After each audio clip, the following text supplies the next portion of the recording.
For over a year, the city of Seattle has been eagerly anticipating the return of the long-haul Bombers to Safeco Field. During the Bombers' last appearance, the Mariners fans witnessed Johnny McCraw come within inches of hitting a shot completely out of the stadium.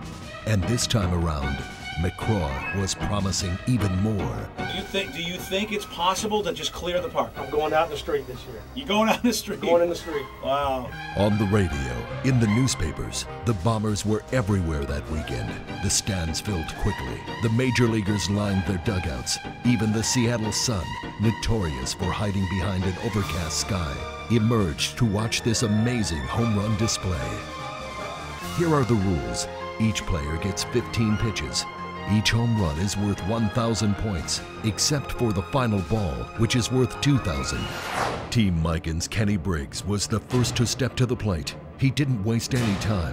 On his opening swing, Briggs launched a shot to deep right, battering the window of the Hit It Here Cafe. The fans went wild. Briggs continued his long ball rampage and ended with 7,000 points. This certainly satisfied the spectators, but he had been expecting a higher score. Not a good showing. So showing. I felt timing was off a little bit, just didn't feel good about it. Gonna be hard going out of here today. That wind's howling. Team Combat's RJ Mashed Potatoes Howerton was next. But today there was more on the line for Howerton than for his teammates. This was his last chance to win a spot in the finals. To do this, he had to hit 5 out of 15 bombs. On any normal day, Howerton was known to hit at least 10 out of the park. So this should have been an easy task. But with the wind howling, Howerton struggled early. He hit only 3 of his first 14 pitches, and it had come down to the final ball, the money ball. If he blasted it out, he would sneak into the finals. If not, he'd be watching them from his living room. Pitcher Andy Purcell gave Howerton a moment to breathe, and then...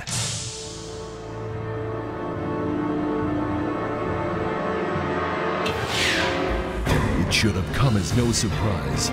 This was R.J. Howerton. Tell you what, you had to stand on today to get them out of here. The wind's blowing in a little bit. And I hit a couple real well that didn't even make it to the warning track. So we'll see how the rest of the righties do here. Team Mican's Bob Waldyke followed. Even though Waldyke was no longer in the hunt for the finals, he wanted to go out with a vengeance, and he did.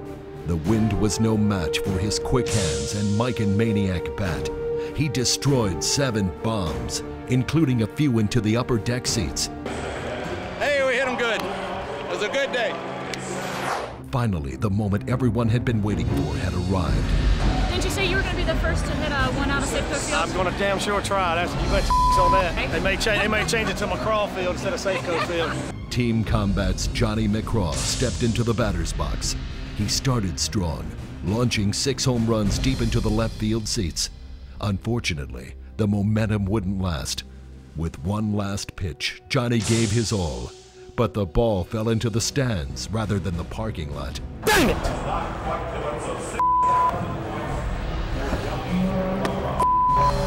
My prediction was wrong. We need a damn hurricane here to hit it out of here today. The day belonged to Briggs and Waldyke of Team Mican as they just barely edged out the competition. The long-haul Bombers astonished those lucky enough to be in attendance, and there's no doubt that they'll return next season, so Johnny McCraw can have his revenge.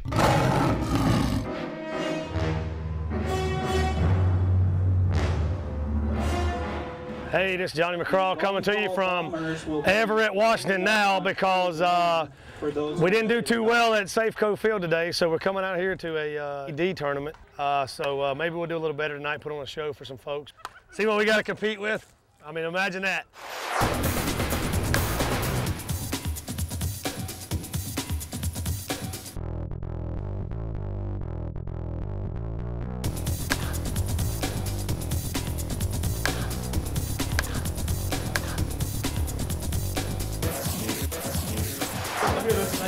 Show's over. Go home. See you there. Bye-bye.